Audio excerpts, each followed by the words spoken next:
So I'm CCB Berger, the creative director of EVE Online and EVE Vanguard. And I'm CCB Swift, the community manager for EVE Online. We are here at EVE Fanfest 2025. So much has been revealed this weekend. The future looks bright. Yeah. Legion was announced yesterday. The next steps of Vanguards were announced yesterday. We got to look at what's coming to Galaxy Conquest and so much more. How does it feel to be back here after 2 years when so much of this stuff, so much of this new chapter of Decade 3 was first revealed? I am I live for this. I love it. It's so much fun. I mean, it's awesome to see the players and get to hang out and talk spaceships for a full weekend. I love it, love it, love it. But also getting the opportunity to share these things with everyone. It's so tough. We've been keeping it in for so long, and you're like, oh, I can't wait to tell them about Freelance Jobs or whatever. So no, I love it. I think it's awesome. Yeah, it is just so much fun to be, with all my space friends. Before I worked at CCP, I was an EVE player since 2004.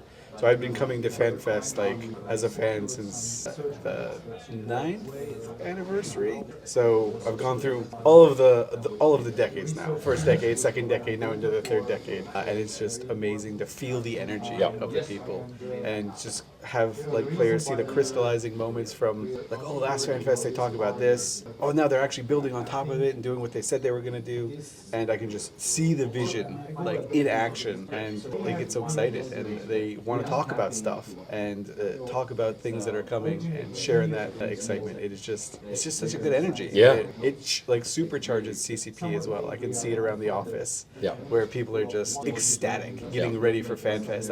It's happening. They see their first players.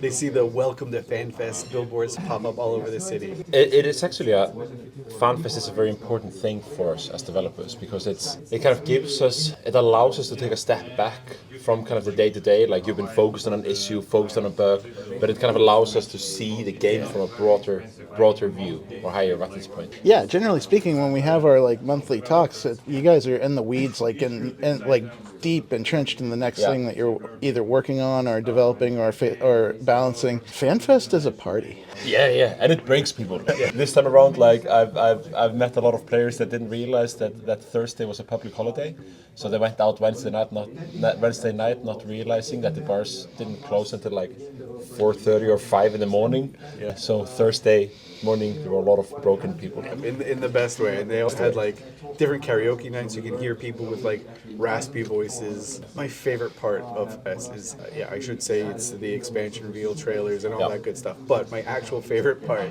is just being able to walk down Reykjavik and just hear a random EVE conversation.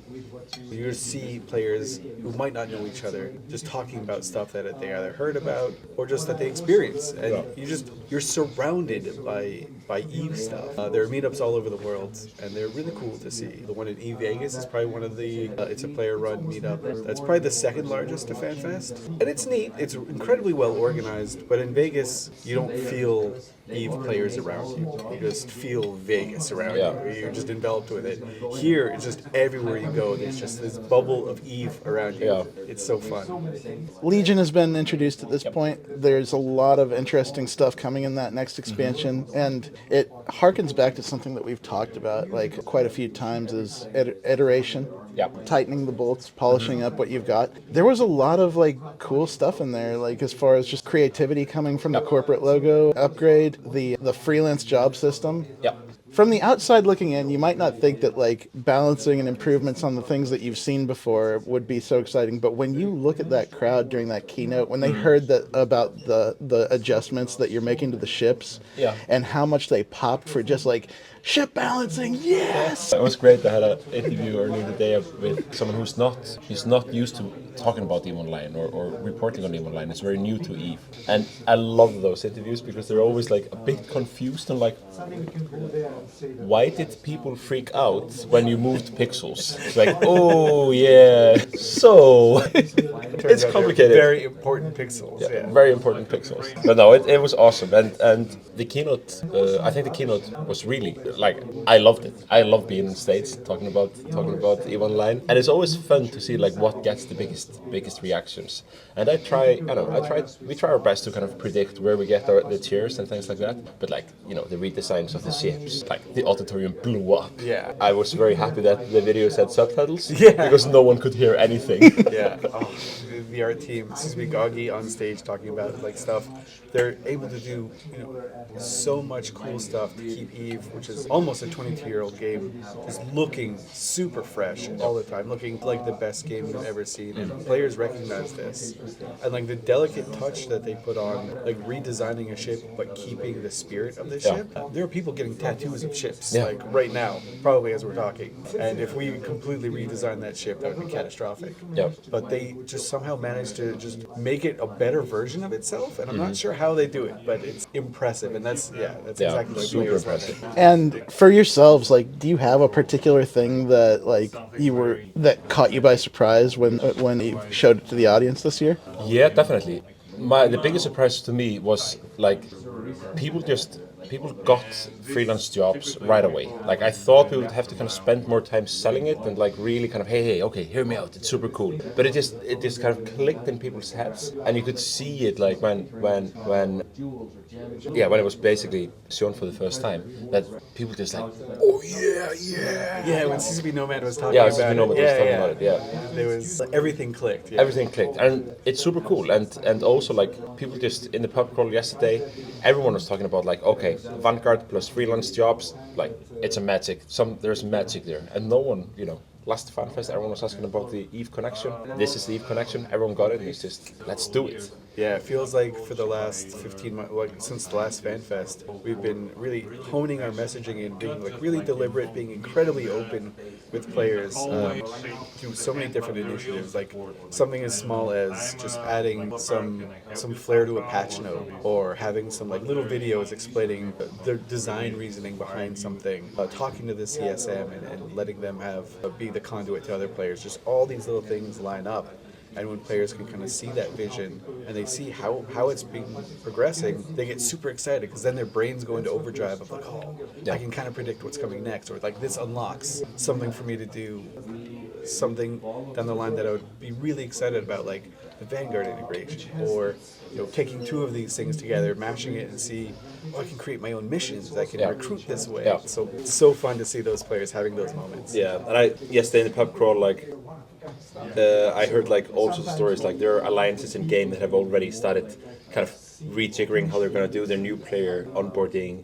I met someone yesterday who's already started writing like missions, like lore for missions that he's going to kind of add to the descriptions of the freelance job, so he can just basically write his own lore, his own kind of story agents. There's one player, I don't want to join on, sorry, there's one player in the EVE Online Partnership Program who creates different missions through a website, so it's a little bit clunky, but he acts as like the mission giver, and it's called EVE Pandora. And when he's the like freelance job stuff, he's like, I can finally take this thing that I've spent hours designing out on a website and I can put it to work like in real life. And he was just over the moon at the possibilities of, he won't use this for recruiting, probably not, but he's going to use it because he has his own LP system, his own loyalty system. He's going to use it to like drive the initiatives for his group to a bigger audience. You've essentially given players the opportunity to create everything from a side quest to a full-on campaign. Yeah.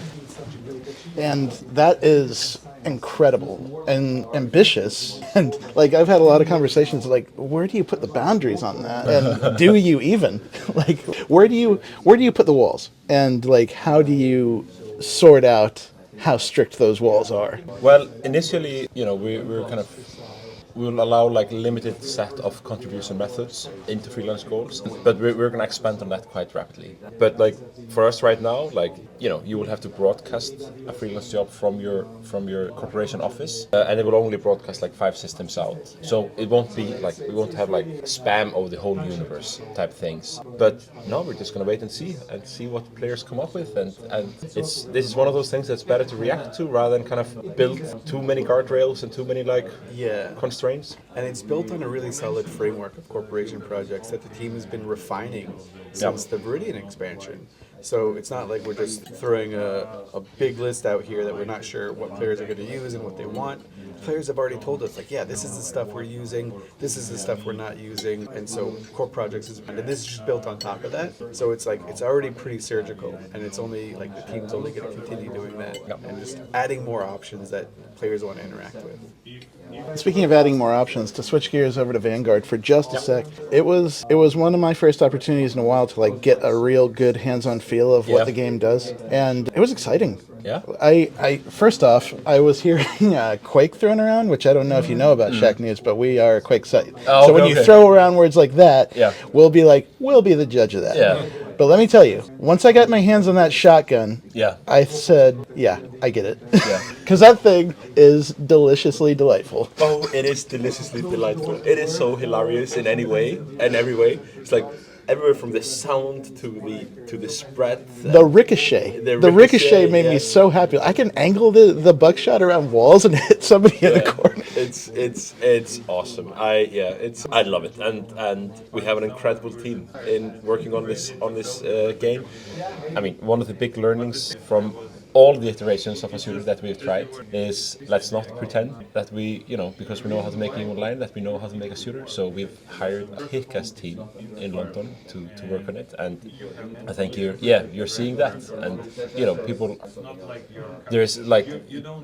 are loving it. Like people are loving working on Vanguard, and you can see it. Like there's so much joy in it, and there's so much, it's so beautiful and awesome. Yeah, whenever CCB Collins is talking about Vanguard, you can just see and feel like the excitement, like you know the game that Vanguard's going to be, because you can tell just from his style and his enthusiasm and passion what he wants to make. He wants to make something that he wants to play, and it just comes across so CCP. Like it just feels like such a CCP product. And like artistically speaking, it's so interesting too, because like one of the first things I noticed when I was on one of the maps is I looked up and just saw a starfall of ship debris coming down on the planet, and it's just like, holy shit, that's one of the coolest skyboxes I've ever seen in a shooter. And you don't often like spend a lot of time looking up at the sky in a shooter, but like I was just sitting there mesmerized for a second. Yeah. Oh, there are like moments where you have like a ship flying over or things. It's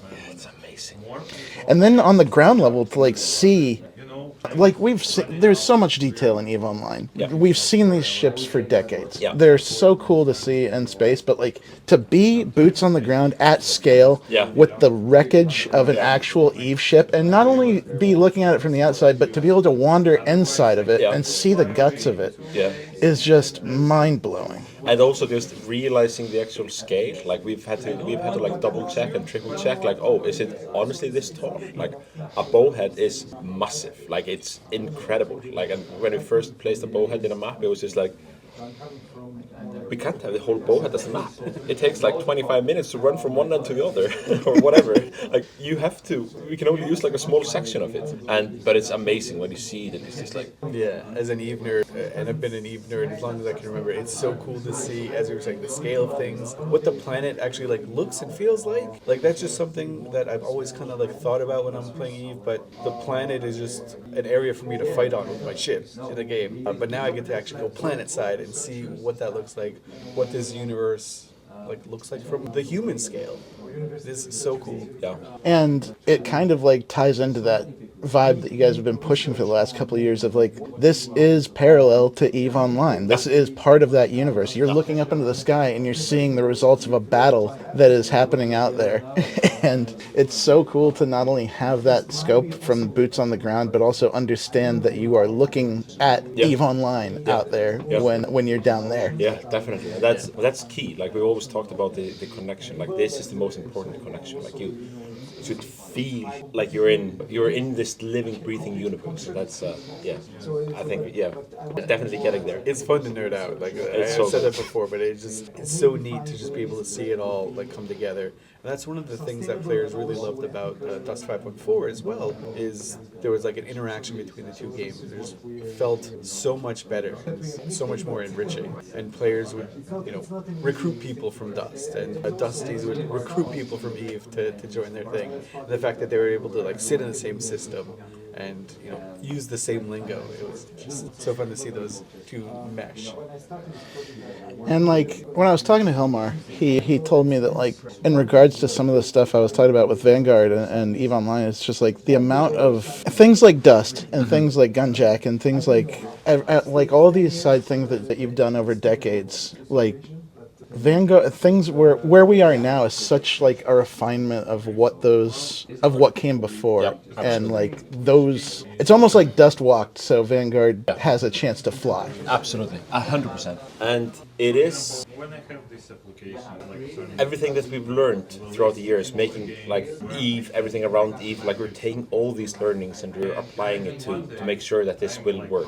And I mean, oh my God, the pendulum has swung very dramatically throughout the years. Like there have been moments where people are like, oh, EVE, forget EVE, we'll make our own thing, and like, oh, let's forget everything that we did in the past. But now we're spending a lot of time and energy in studying Dust, in studying Valkyrie, in studying like Gunjack, like what were the good things, why did it stick, like what were the moments that kind of made people fall in love with these products, and of course, EVE Online as well. So yeah, this is definitely like we're definitely kind of pulling in everything that we've learned, because that's the only way to actually ship it. And it's also like from the community perspective, the Vanguard community is so vibrant on our Discord and like giving feedback, and the developers just like it feels like just a fun space for them to talk to people who are really enthusiastic about Vanguard, and like, what do you guys want out of this? What do you guys think about this? They've got like weekly like just dev chats, and it feels like the community has like this huge buy-in, building Vanguard together with CCP, which is just like the hallmark. Like, 100%. And it's funny that you mentioned that whole we'll make our own thing, because like you've kind of flipped that on its head too and said straight up, okay, we'll give you the tools to do that. Yeah. Like we got Carbon being open source. Yep. You got the Skinner tool that allows players to make their skins, make their art. You got the corporate logo system. You got the Freelance Jobs system. You really have given the community a lot of tools to just like outside of making your content for EVE and the EVE universe. Players now have a lot of opportunity to kind of make their own Absolutely. things in this universe. It's super easy to talk the talk, but it's very hard to actually deliver. And this is something that we've been talking about for a while. We want to do, and yes, things take time, and we want to do it iteratively. But look at us now compared to 3-4 years ago. It's pretty wild how much we've managed to get out there. How much there's way more autonomy. Players have way more control of their own experience, and we'll continue to do that. Yeah, and it's going down to like every level too. Like even the solar systems that players control, if they live out in Nullsec, they're going to have even more ability to like change the system effects in there with Legion. So it's like from pretty much every scale, like from the biggest all the way down to the smallest. And kind of to tie a ribbon on things, as we look back at like everything that was revealed this weekend, everything that's coming in the near future, even the far future, what are you most excited to put in players' hands and see what they do? Well, I mean, I'm brought up in the 80s, so I love kind of the whole freelancer sci-fi fantasy is so near and dear to my heart. Mm-hmm. Like, if that being kind of Han Solo or anything Star Trek, or I mean Firefly, which is a very important thing in my universe.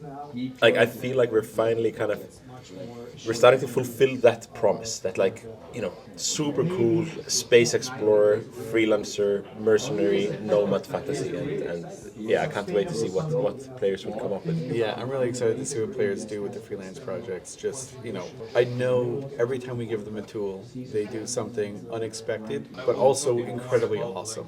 Like, we won't be able to predict all the cool stuff that they're going to do, but we can predict that they will do really cool stuff. So just the way they're going to set up, the way they're going to grow and recruit and build and just conquer different areas of space and meet new people, hopefully bring them to the next FanFest. It's just going to be incredible.